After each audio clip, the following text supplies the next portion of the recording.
Welcome, everybody. My name's Robin Ewing, and with Michael Anderson, I co-direct the Create Centre, Creativity and the Arts. I'm going to, first of all, acknowledge our original storytellers, our First Nations Australians. And I just want to acknowledge that the arts and story are important across their whole curriculum, if you like, and are really important in their knowing and doing and being and becoming. I think we have so much to learn from doing that, and I want to pay my respects to elders past and present and emerging. I'm joining from Darug country, but I invite you to share where you're joining from. And I want to just acknowledge that the land in this country was never ceded, always was, always will be Aboriginal land. And now it's my pleasure to throw over to Michael. Thanks, Robin. Hi, everyone. Great to see you. Great to see so many faces that I know and some that I don't. Welcome to the Create Centre, everyone. This centre has been set up to really explore the connection between creativity and the arts and its application in the world. And one of the things that we're really pleased about is that we've just had a renewal of our funding to continue to do that for another 5 years. So thank you. If this is your first time with Create, thank you for coming. Please feel free to become a member. It's free and you can have more and more of these kinds of experiences and come to our creativity conference in February next year and do all sorts of other things. But I know you're not here to listen to me, so I'll hand back to Robin to interview our stellar guest for this evening. Thanks, Michael. I won't be interviewing Jane, though. I just want to... It's introducing, I should say. Introduce the wonderful Jane Polley. The title, Jane, of what you're going to talk to us about tonight is really interesting, I think. And it's really important for us to think about what you're going to share with us and the implications for us across the arts and in thinking about what creativity means. So Jane's going to talk to us about the politics and artistry of creativity discourse in education, how the politico-media class handled Australia's PISA creative thinking results. I think this is a really important area. Jane has always been a huge advocate for the arts and is curriculum specialist at the moment. And Jane, you might like to tell us what that means a little bit just as you begin, but I'm going to throw over to you now. Thank you so much for joining us tonight, and I know we're in for a treat. Thank you so much, Robin, and I hope I'm sharing my screen. Yes, I am the curriculum specialist for the arts at ACARA, as well as being a PhD candidate. And I want to shout out to my supervisors who are here, Associate Professor Marianne Hunter and Dr. Bianca Coleman from the University of Tasmania for supporting me in my research. I too would like to acknowledge country and acknowledge the Muanina people, the traditional custodians of the unceded country of Nipaluna Lutruwita. I pay deep respect to elders past and present and acknowledge any Aboriginal or Torres Strait Islander people attending today. So as Robin said, I am presenting about my research, and I'm in the world of the global education governance system and one of its machinations of PISA. So I'm looking at PISA and the way that they define creative thinking in their recent test. I'm looking at the launch that they gave of their results, Australia's response, how we discursively responded to that in the political and media space, and give a little bit of my preliminary analysis of that, talk about what I think is a disjunct between their lens on creative thinking and how creativity might be manifested in an arts education paradigm, and consider maybe possible future possibilities where we could perhaps look at what I'm calling a middle C creativity in future global assessments. But let me take you through a little bit first. PISA is the the Program for International Student Assessment run by the OECD. And it has, since the year 2000, triennially assessed students around the world for reading, mathematics, and science. But beginning in 2012, it started what it called an innovative domain. And the creative thinking innovative domain is the fourth one. Before that, they had what they called creative problem solving, collaborative problem solving, global competence. But for the first time in 2022, and that was delayed a year because of COVID, they ostensibly assessed creative thinking. And it's very important when PISA does something because it's become very influential, especially in the political space. And politicians are incredibly reactive to what PISA says. So the relationship to the formulation of education policy and political directives towards the education sector have been deliberately messaged through these kind of what Pasi Sahlberg calls GERM, the global education reform movement, of which PISA is a very important part. But when they said they were going to look at creative thinking, creative and arts educators got very excited because we thought this is going to elevate creative thinking as a core literacy, alongside things like literacy and numeracy that we hear about all the time, and look at it on this global scale. So before the results came out, there was certainly some excitement about the creative thinking assessment. So what I'm looking at with my research, I got excited as well. I thought, well, how does our discourse, when the results come out, reveal how Australian education values different knowledges, understandings, or skills? Will that show that for us? So firstly, how do PISA convey those creative expression findings? How are the findings interpreted in Australia? And who's affected by the discourse and what role do they play in the discourse? Considering too that with this creative thinking expression, there's what they call 4 domains part of it. There's a written and visual expression part, there's a social problem solving part, and a scientific problem solving part. And I was interested in the creative expression, the written expression and the visual expression. And that's just something to take note of because later when we see the results, that becomes quite interesting.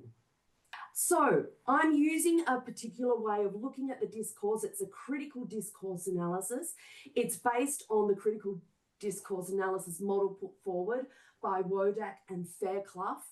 And I've created this infographic to show that it's how all these different parts of the model work with each other. But what you're looking at is you want to look at the interdiscursive combinations between different texts. So perhaps it's a piece of publication, perhaps it's a television interview that comes out afterwards. It's how it might be framed by Parliament, and also even the broader socio-political context that all of this discourse becomes part of. So I'm looking firstly in this discourse analysis at the PISA publications, the way that they frame creative thinking. And so they start with a creative thinking framework.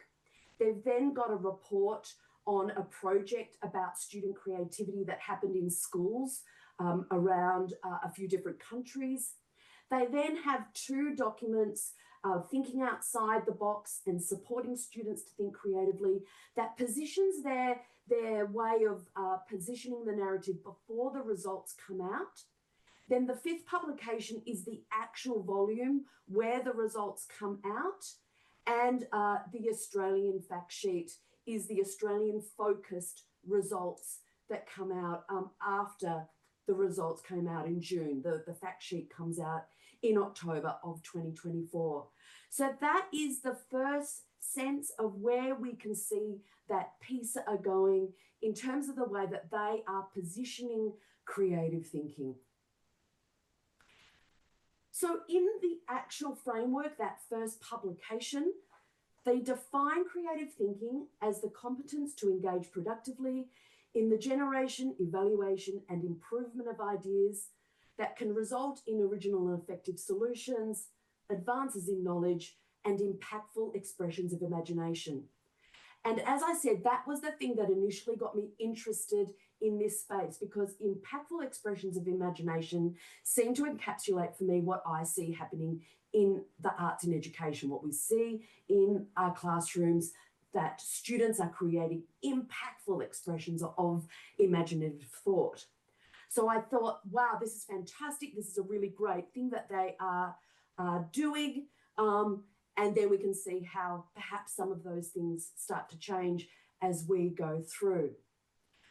What is also interesting with the PISA framework is that they talk about creative thinking very authoritatively. They make sure that we see that there's many experts that have gone into this. We don't know who they are. The experts aren't named up in the framework, but we're told that there's many international experts involved, and that it's, they put forward their definition very forthrightly. But they also say within that framework that creative thinking is an emerging construct. So they are acknowledging at this time that even though they've got a definition of creative thinking, it is actually something that can be contested and looked into further. It might be not as kind of authoritative as they're kind of putting forward. So there's already this inherent kind of tension already within this framework. Then they talk about creativity within the framework and say that there's a strong research tradition as kind of differently positioned to creative thinking. And that creativity is the interaction among aptitude, process, and environment by which an individual or group produces a perceptible product that's both novel and useful as defined within a social context. And that's aligns with lots of creativity scholars. And that comes from an article by Plucker, Beghetto, and Dow. But when you go into that article that is cited in the framework, they actually say the study of creativity is not nearly as robust as one would expect.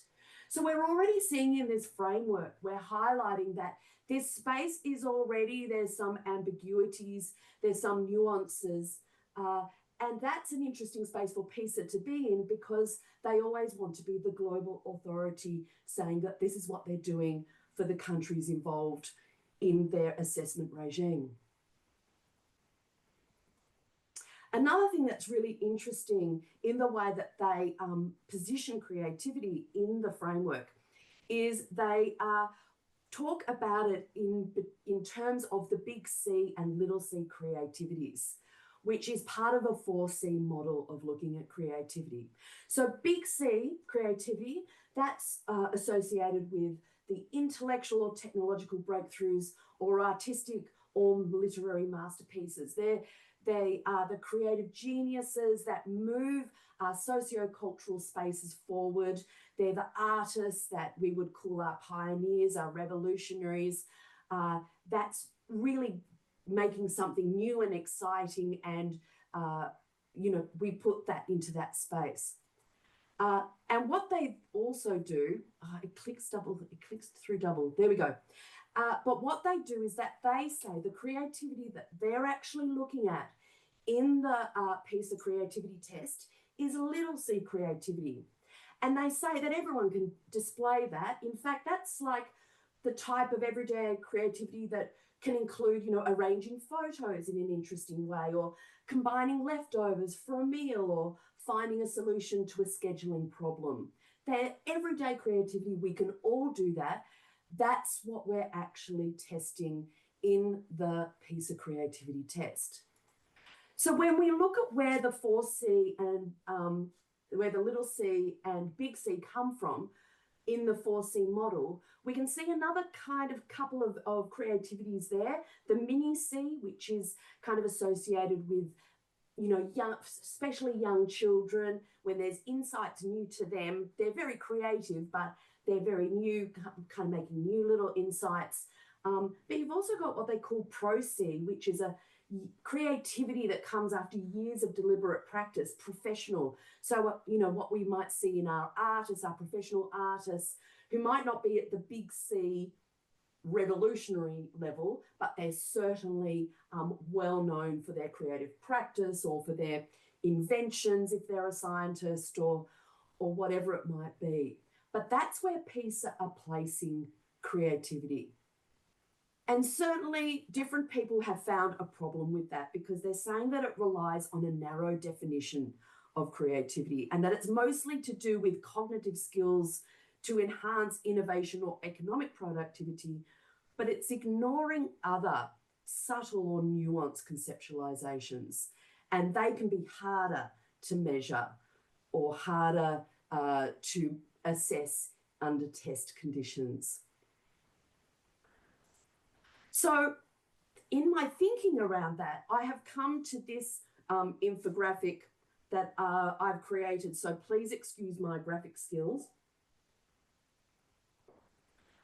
But what I've done is sort of think about the different ways that creativity is spoken about through different kind of paradigms and different places, and looked at the way that then as PISA are positioning it. So the way that I've actually coloured it, I do actually continue this colouring through different graphs and things. So the orange is kind of representing the cognitive, psychological, neuroscientific view of creativity, making things that are novel and appropriate. And that often goes into the innovation, enterprise, commodification of creativity, where it's, you know, for the economic values, it's about the economic engine of the 21st century. But what we don't seem to see as much of in the spaces of, say, PISA are ways like the artistic or aesthetic or imaginative ways that creativity can be talked about, where it's maybe fostered through an arts education, or it is about the imagination and embodied, it's sensorial, it's relational, or even post-humanist or feminist or decolonialist ways of looking at it, where creativity is culturally and ontologically situated in cultures and histories, for example, Australian First Nations cultures and histories, or that it's itself interactive and divergent-seeking energy, like some of the post-humanists characterizing it.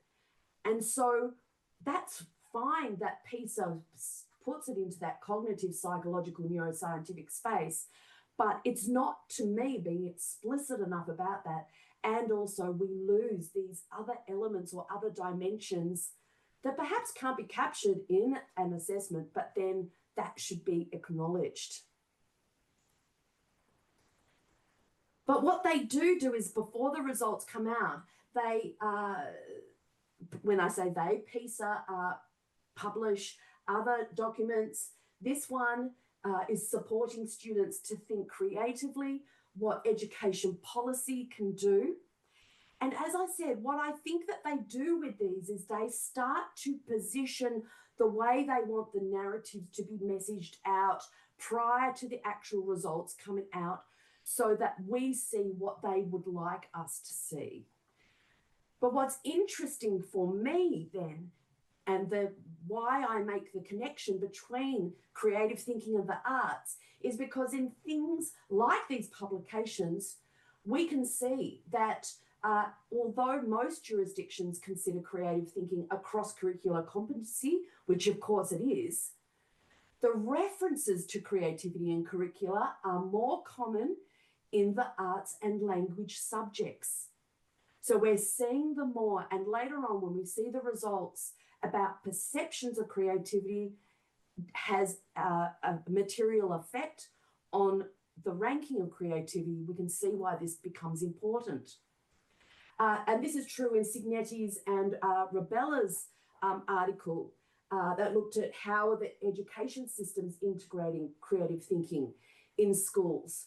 And again, you can see there that percentage of jurisdictions where the following domains or school subjects refer to creativity in system level curricula or learning standards are in the visual arts and performance arts are the top levels there. And you can see all those beautiful subjects there that are, you know, rich in humanities, science, technologies, etc. But the arts are there at the top. So that's why I'm making connections with the creative thinking and the arts, is that I believe that PISA are also making those connections as well. So here we have the launch. It's now we've got the results have come out. It happened on the 18th of June, 2024. They called it Creative Minds, Creative Schools. And in their executive summary, they've now got an updated definition of creative thinking: the competence to engage in the generation, evaluation, and improvement of original and diverse ideas. So you can already notice we've already lost the advances of knowledge and impactful expressions of imagination. Now that's, again, I think an acknowledgement that that's probably what they did not capture in the assessment, but there's no explicit, they don't tell us that that definition has changed. They give us the original definition later on in the document. You can find it, I think, like page 45 or 50, something like that. But you have to go there to find that that original definition is still there. But this is in the executive summary.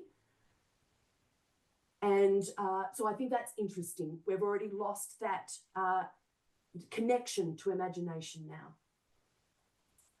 So what happens then when PISA puts out results is that usually there's a big response to it.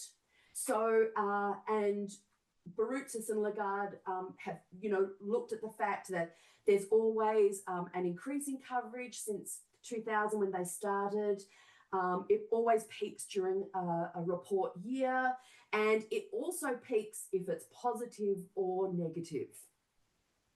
So obviously when my research, I was like, wow, fantastic. The results have come out. They're positive. I'm going to have so much data. I'll just keep to 3 months because I'll have too much to have to look at. But that didn't happen, as you are probably well aware. This is what happened. There were 32 responses in the media and political space from June, and I actually had to extend until December. Now, I'll go through. So in that light blue colour, that's the educators and academics responses in things like AARE Education Matters, Teacher, Education HQ, you know, those things I think that most educators would read, and academics in the education space, but probably not your mainstream population. There were 2 government responses, but one was, well, it was sort of a government one. The one in June was in a federal government kind of career section. It was Professor Cropley and Professor Lee did an article. You'd have to look for it to find it again. It was not like an education minister release or anything. And then the other one was in October. So in October, there was the Australia's fact sheet got released, as I said, and that warranted then a little flurry of responses when that came out. And the West Australian government were really pleased with how West Australia had done. So they did do a media release. That's been the only political ones that I could find. If you find others, please let me know. But I'm going to go through a little bit of these responses now. But I think that's really interesting. And I have had to talk to my supervisors and other people to kind of go, it didn't do what I expected. I thought I was going to have too much data to play with, and it's not that. And as they very wisely said, then that is a message in itself. So I'm having a look at what is not being said as well as what is being said, of course. So the various, when you just even look at the headlines, they're really quite positive. Oz students rank amongst world's leading creative thinkers. Creativity can be measured in diverse ways. Australian teens among the world's most creative thinkers. Again, if you note who's these are in, like I said, they're mostly in educated things. The Australian, funnily enough, was one of the only mainstream media outlets to do anything. But what became really interesting was diving deeper into the Australia's fact sheet. And that told us some really interesting things. And I'm going to go through them now before I then end with how I think as arts educators, we have a space to play moving forward. So we did really, really well. As I said, we were 4th in the world. 64 countries did the creative thinking assessment out of the 81 who did the PISA assessment. And we did significantly well. And as I said, the Australian, ostensibly a right-wing paper, if you look politically at most of where it comes from in its masthead, actually gave quite a glowing article around Australia coming 4th of the 64 countries, does a little bit of unpacking of some of the results, and celebrates how well Australian students did. And what was really interesting about the Australian students is that at least 88% of them achieved a baseline proficiency. 43% of them were top performers, and 24% of those top performers also were top performers in mathematics and top performers in reading. There are associations between high academic performance across. And people like David Cropley, who is a creativity scholar in Australia, he actually drew a connection for that explanation by saying that the creative thinking general capability in the Australian curriculum means that there's more opportunities for creative thinking given to students. Now, the actual general capability is the critical and creative thinking capability, but we know what he means.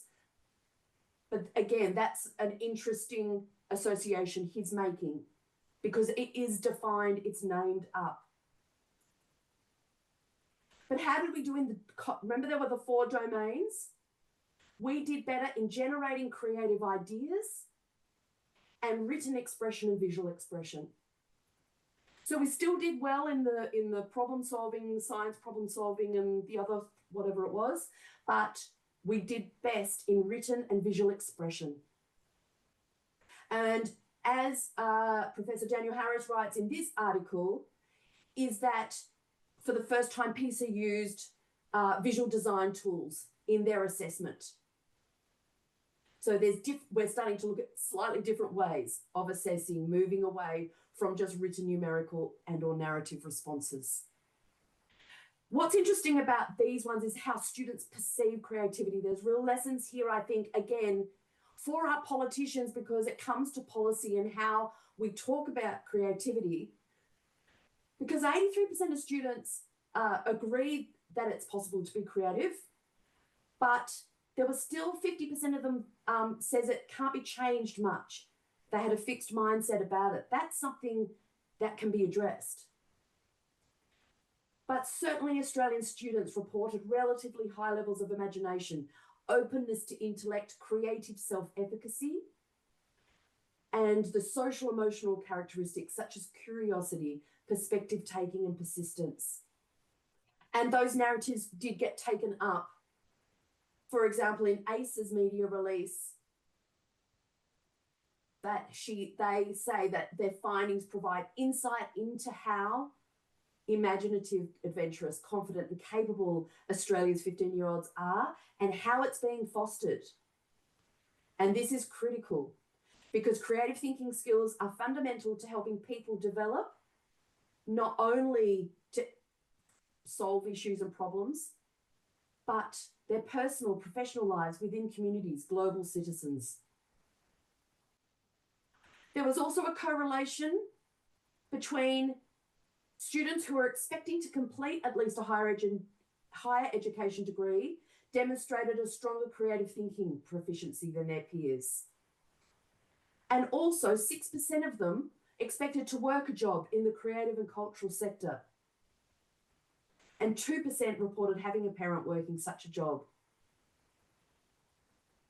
But across the OECD, and certainly true for Australia, students who aspired to a career in the creative and cultural sectors scored higher. So just by thinking about wanting to be a creative person in their profession affected. And that was again taken through this article where the writer makes the connection that students will need to be innovative and enterprising in an increasingly complex and rapidly changing world. Also, if teachers valued student creativity, their students are more likely to score well. And if students had access to art and drama, and the statistics for Australia were they were attended by 25%. So 25% of the students who did this assessment in Australia had access to visual art, and 13% of them had access to drama or are participating in drama. That's interesting. What's interesting too is that when creativity is spoken about across domains, across subjects, this is often the way it is messaged. Creativity is not just an artistic endeavour, and then goes on to say what it can do. And I think that's interesting in that it moves away from it actually investigating why is it in the artistic endeavours. Why did they have to say it's not just? Why didn't they say creativity seems to be central to an artistic endeavour? It's also a crucial skill. I'm saying that just because that narrative is often repeated, that creativity is not just seen in the arts, and then they go on and try and clarify it's seen across, which is true, of course.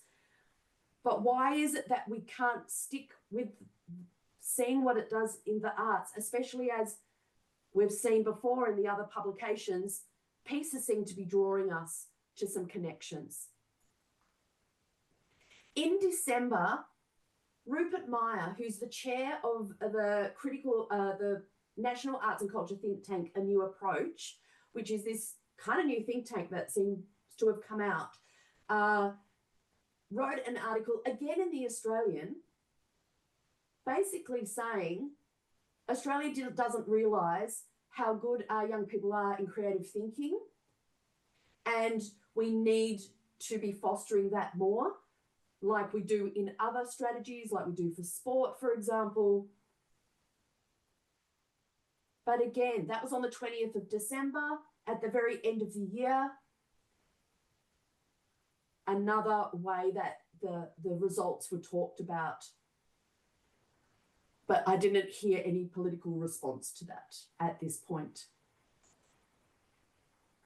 So just looking again at another way of looking at the data, and the way I've done the colouring relates to the other things I've shown you, which is that the different news articles are different parts of the critical discourse model, but they also talk about the different kind of paradigms of creative thinking. So all of them have a cognitive, psychological, innovative enterprise version, but it was only the academics and the educators who also talked about artistic or feminist or other ways of looking at it. A LinkedIn post by Professor Lingard and Professor Graham, and the a webinar that Western Sydney hosted. And just before I leave the media political discourse, I thought, well, maybe this is just something that wasn't that celebrated by, people, and that's a sort of a thing. So I looked at where else students had done really well. And this is just one example. There's many of them. But on the day the results were released, the Minister of Education in Finland released this media release saying she was delighted to hear that Finland's 15-year-olds had scored top results.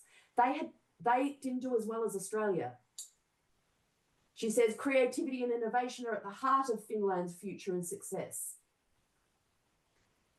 So again, I would love to hear people's thoughts when we get to the end on when a response is not a response, Clayton's response, when a response is not a response. But obviously others, and I know in Singapore, they also had media releases that are similar. So why didn't Australia celebrate this? So now in this last part, I'm just going to think about the way that PISA have connected some of these things about creative thinking and the arts. How do art and drama activities, and they have this way of talking about art and drama as activities, and it's hard to ascertain, is it part of the curriculum or co-curricular? That's something I need to investigate further. And why they asked about the creative and cultural sectors. They didn't ask if kids wanted to be sports people. Why did they ask about that? They are making these connections because this is important, and it is seen, I think, moving forward. There is a relationship, as we found, there's a relationship between creativity and low and high stakes testing. And we need to understand the value that creativity brings. These are people who are not necessarily arts educators, but saying this. So I'm thinking, how do we position ourselves? And why is it devalued and misunderstood? One of the things I think is why it's devalued or misunderstood goes back to that original article I was telling you about that they cited in the original framework for creative thinking, which was Plucker, Beghetto and Dow, which why isn't creativity more important to educational psychologists? Potentials, pitfalls and future directions in creativity research. And in that, they have the myths about creativity that they debunk within the article.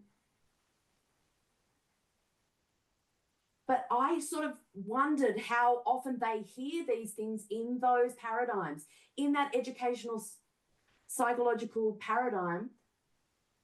Is that the way they talk about creativity? That's why they see these myths, because I was actually surprised. I've heard that you know, that people think people are born creative or uncreative. And I think, you know, people from an arts education perspective, we look at everyone having creative potential. Again, you know, other people might have other ideas about that. Please let me know.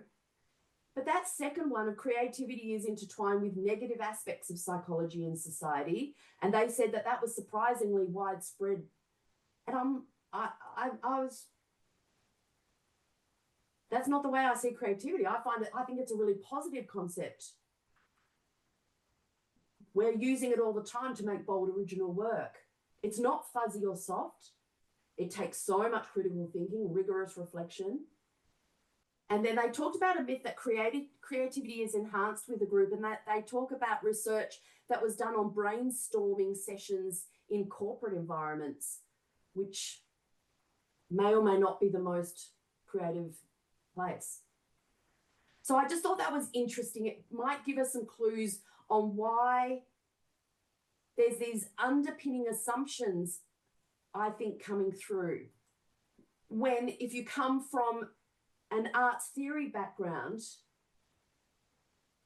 you think about the way that the arts are about providing ways to express things that may be hard to express. So creativity is essential. And you're making messages, conveying them beyond just language. So there's all aesthetic experiences that are not captured by this other way of viewing. So is there an arts education creativity? And I'm calling it a middle C. I know that's a bit naff. I don't know. I just kind of came up with it, and I'm calling it that at the moment because it's got a connection to arts education, and it would go in the middle of the 4 Cs. So, but why it's there is that I think there is a missing part in their 4 Cs, because there's the everyday problem solving, and there's the years of professional practice. But if you've seen 15-year-olds in an arts classroom, then you've seen them have competence using cognitive and embodied processes, sparking imaginative thought and aesthetic practices that do result in impactful processes, products, or performances. I think some ways when they talked about impactful expressions of imagination, they didn't really realize how to create impact. You have to have an understanding of how to use the arts to create impact. These are just my thoughts. I'm putting some ideas out there here.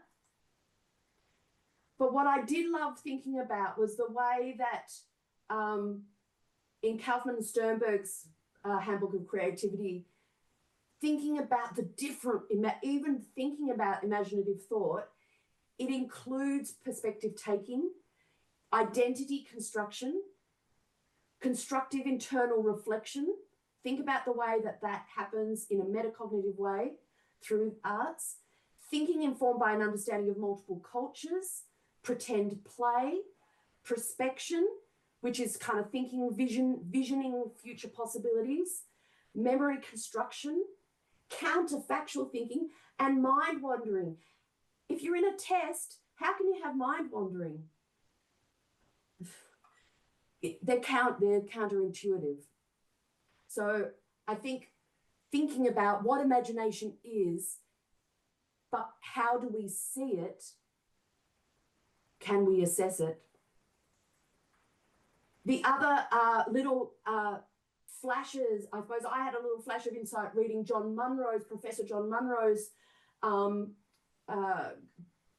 paper that he put together for the government of New South Wales Department of Education. And in this diagram, he talks about the knowledge trajectory of a creative idea.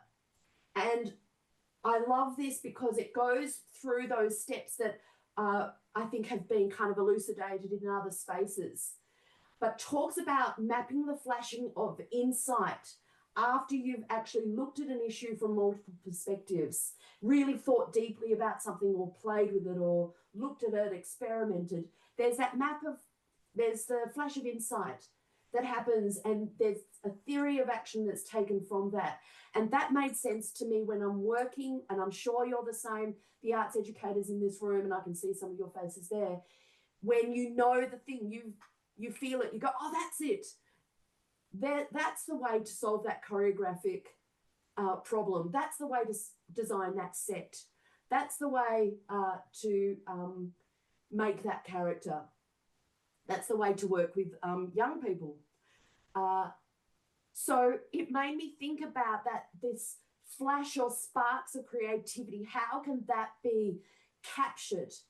Because as Karen Barad, the feminist quantum theorist, talks about, is that actual material is imaginative in itself. She gives the metaphor of a lightning strike to say that every part of matter is finding different divergent ways, trying to look at new ways of thinking, new ways of interacting.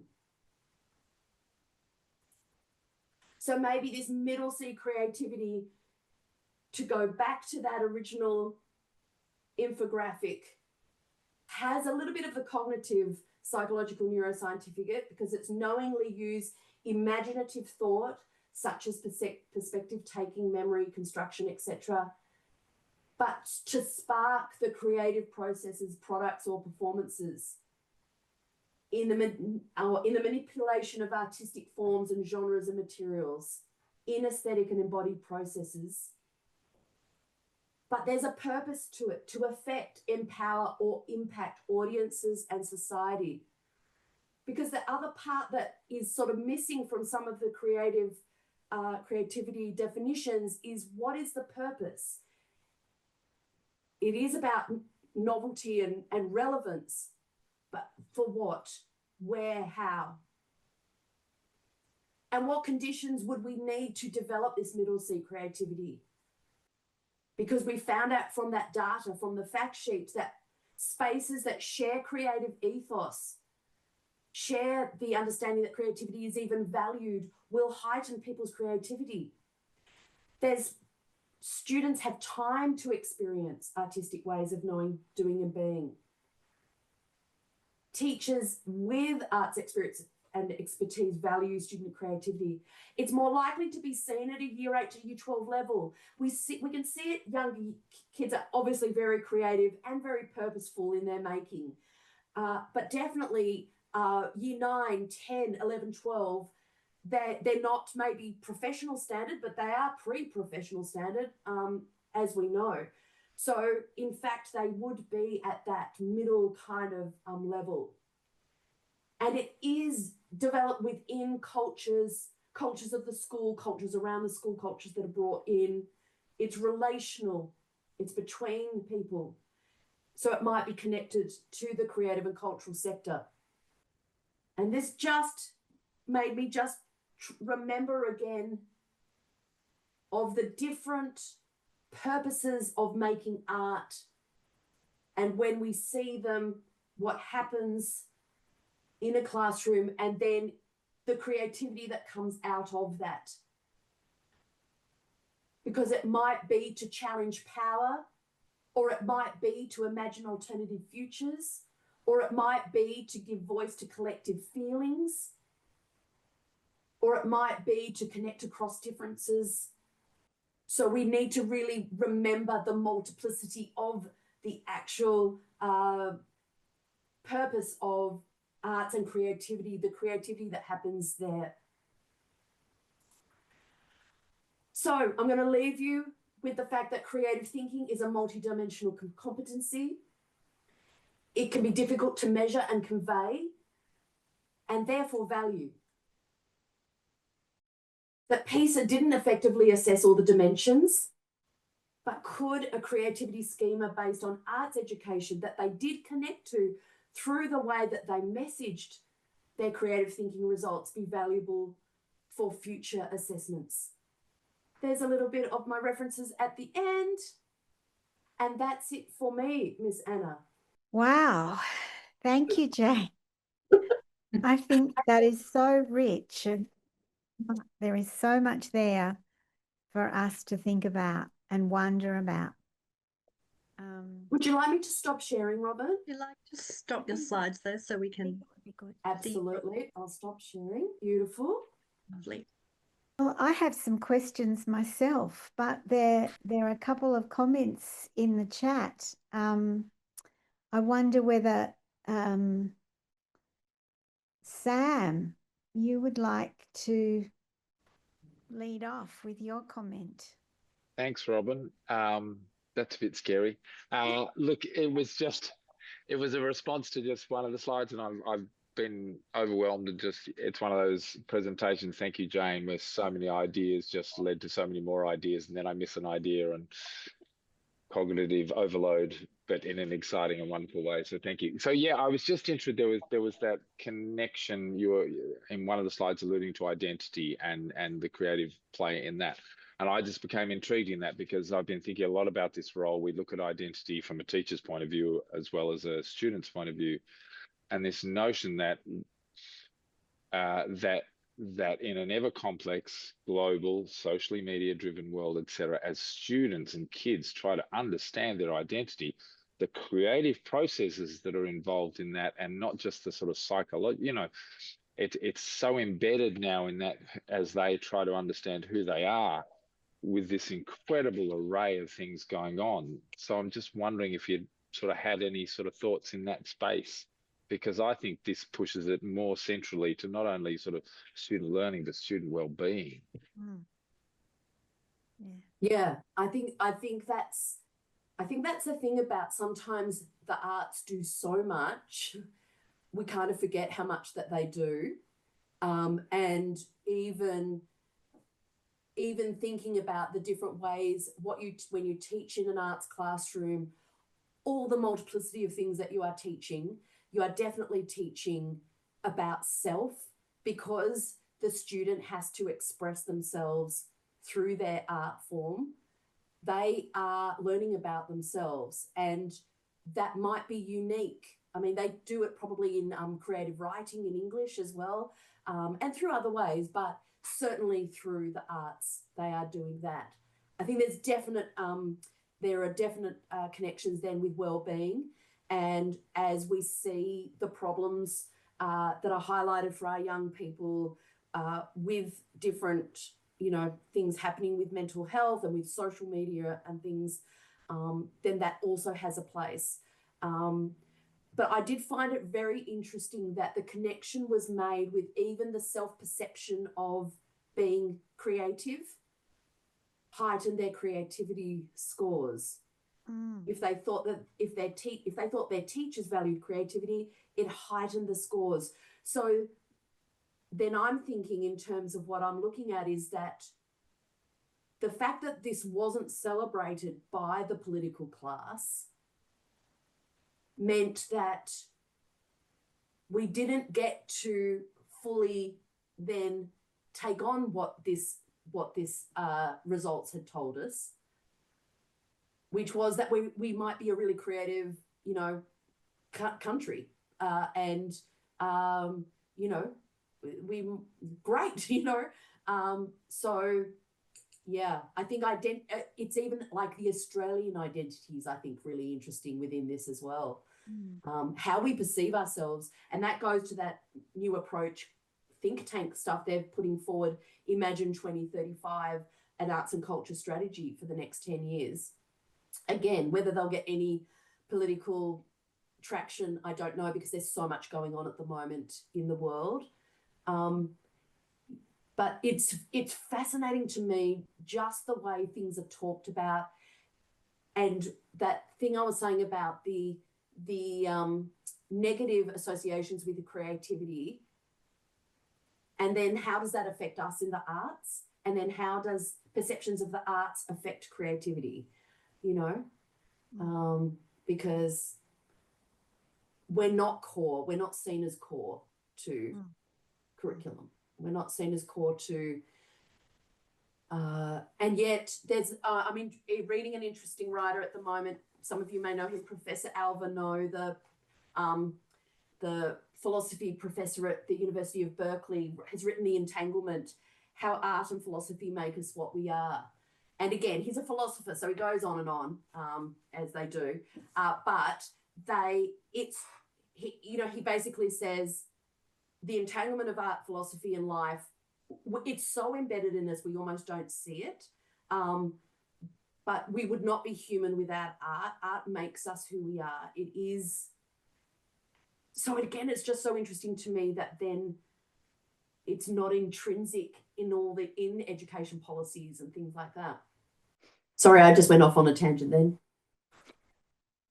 No, that's all really interesting.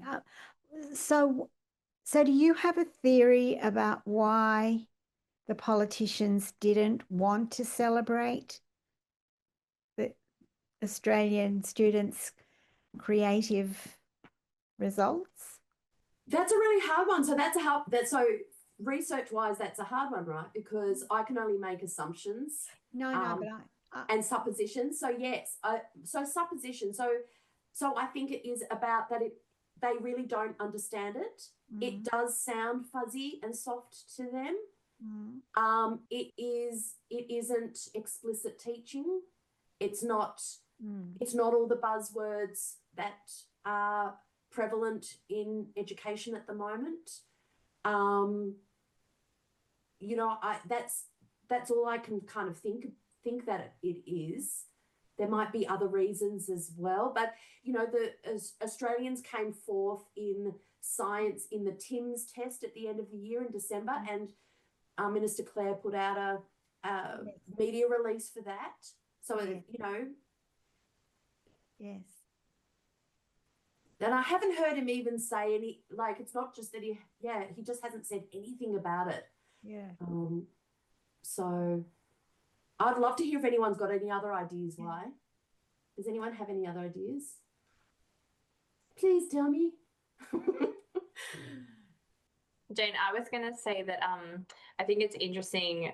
I'm in Queensland, and I think it's interesting. So in the in Education Queensland, in the updated curriculum and assessment framework, they have actually allocated more hours to the arts across prep here to year 6 than they have humanities and social sciences. So there has been a shift, which I think is very interesting. But what I think is really interesting for me is that, but when we flip to secondary, it goes back down.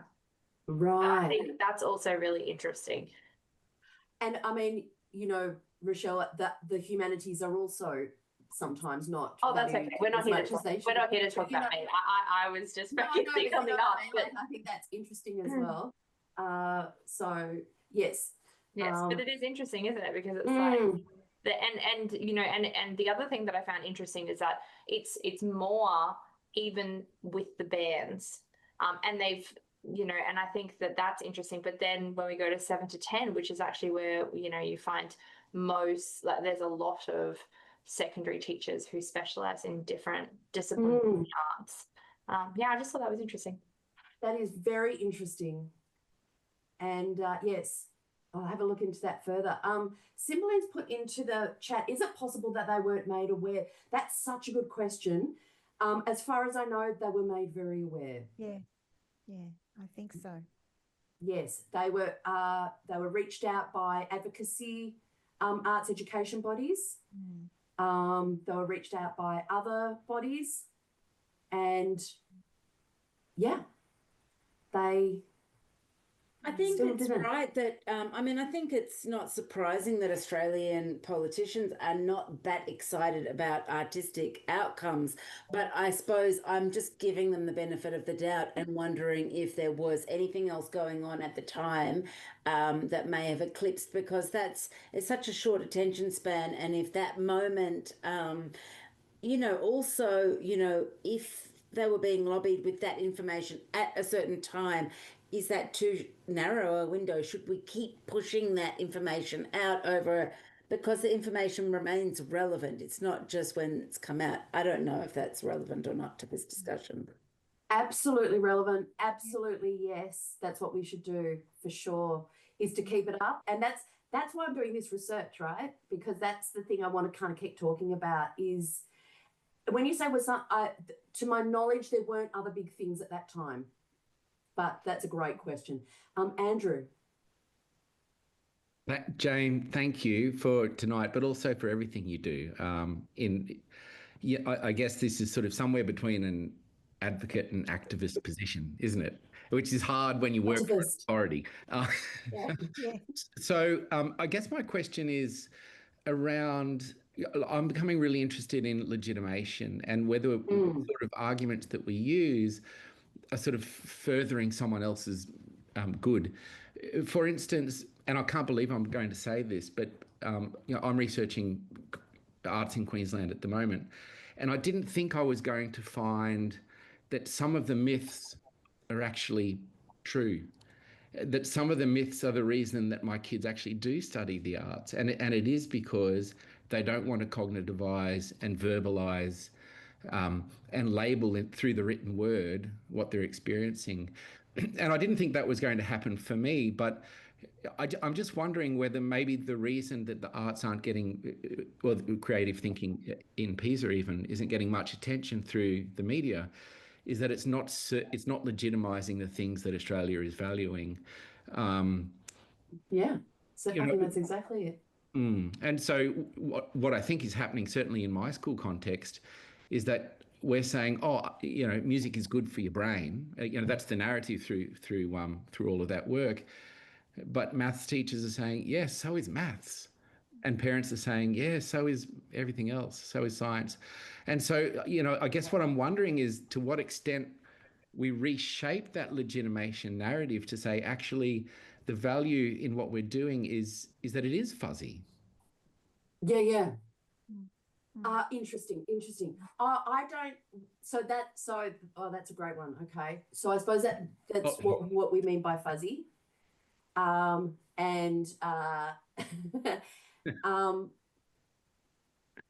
And I agree with you. I think there's something about, because I've heard I went to some of the PISA webinars and they didn't have any arts people in them at all. And someone said something like, I remember there was a comment like, you know, they make pretty things in the arts, you know, they're pretty, you know, that kind of thing.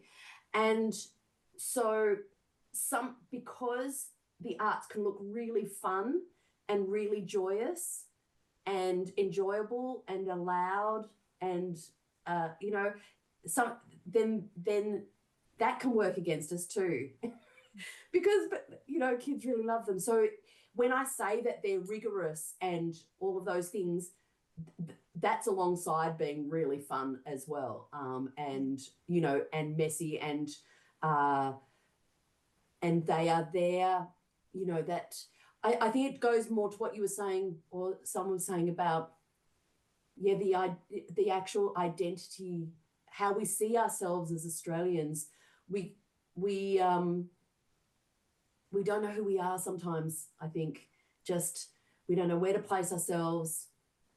You know, if it's not being strong in sport, if it's not the larrikin, you know, where are we in 2025?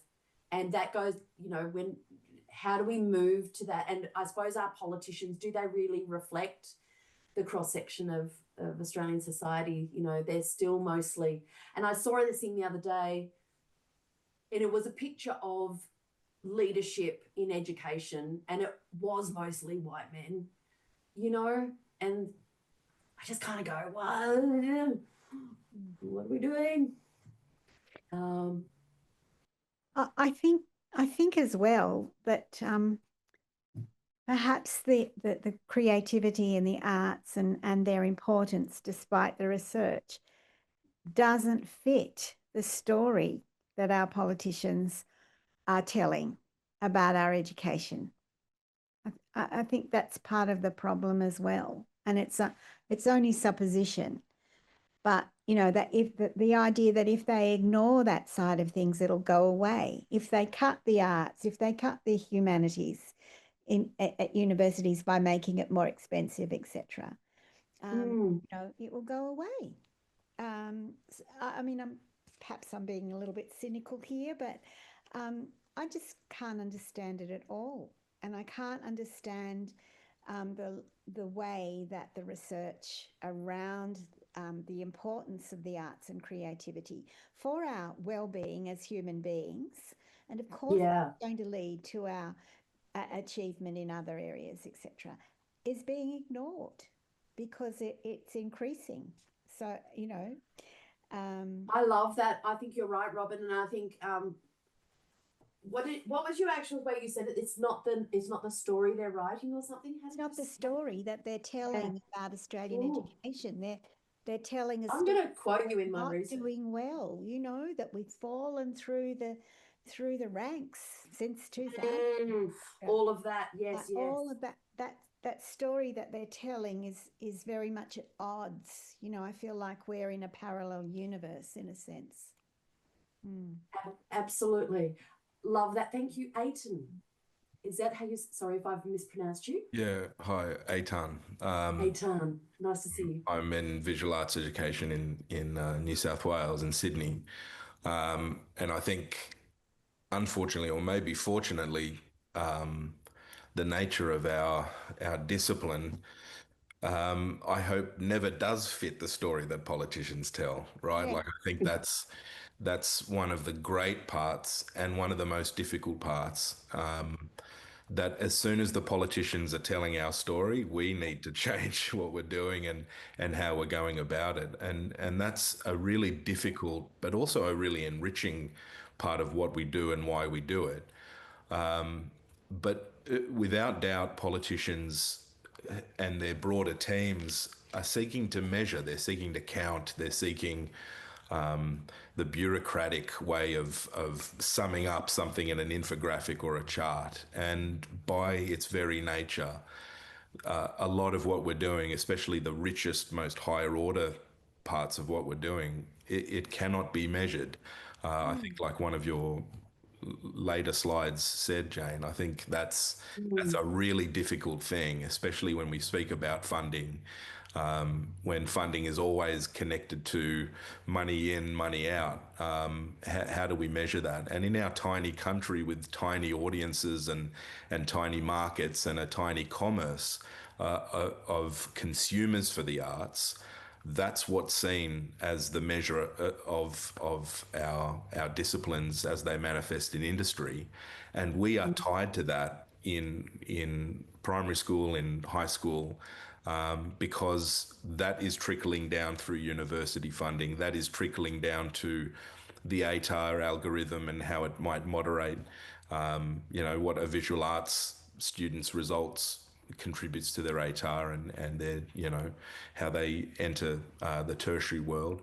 And so that is really affecting us in the year 8 classroom. It's an awful part, but all of those countries, Finland is a perfect example, that go out of their way to celebrate. They're not talking or writing or speaking about product. They're talking about process. They're talking about experience. And in Australia, it's almost impossible for us to shift the light back to process. We are constantly looking at results. We're constantly looking at the product, and the object, the finished object. And the more we do that, the further away from the purpose we get. Thank you. Yeah, I love that bit of philosophy there from Otan. That's really cool. Thank you. Jacqueline. Just a, a quick point, and I completely support the discussion about process. And Jane and I have had these chats many times. Something that I have seen, and I know it's certainly across Queensland since coming up from New South Wales, but in the last 15, 20 years, the movement for set planning or career planning in schools being run by ill-informed teachers and supported by ill-informed leaders, guiding students that their career choices must directly align with subjects, and unable to see how the arts, drama, for example, can inform so many career choices and yet not appear on the surface to have anything to do with the job or the industry that student might be pursuing. And it's been, 5 years since I've been a HOD in schools, but it was on numerous occasions. I had students approaching me say that they were being actively discouraged from selecting art subjects, both by school leaders and by set planners who could not understand the role of drama in informing a career choice that might have been about education or journalism, or even moving into politics and government or community development. So I think there's that undermining there through ignorance. That's interesting, Jacqueline. In the Productivity Commission thing recently, Barney Glover was the head of the commission or whatever. He did an article in the Australian Finance Review, and he said the arts and humanities are so important moving forward for young people. He himself has a maths background, but he was actually saying that's exactly what people are going to need moving forward into this world, where they're going to have to be adaptable, flexible, think creatively, critically, all the things we know, collaborate, communicate, all that stuff. So you're absolutely right. So there's a few different things that people have raised about what we value, and the fact that PISA say we only value what we can measure. And then as Aitan kind of said, well, what if the thing can't be measured in that? What my thing would be, can't be measured in that way. It's not, because it's not measured so much, but it can be apprehended, and because we see it. That's what I think.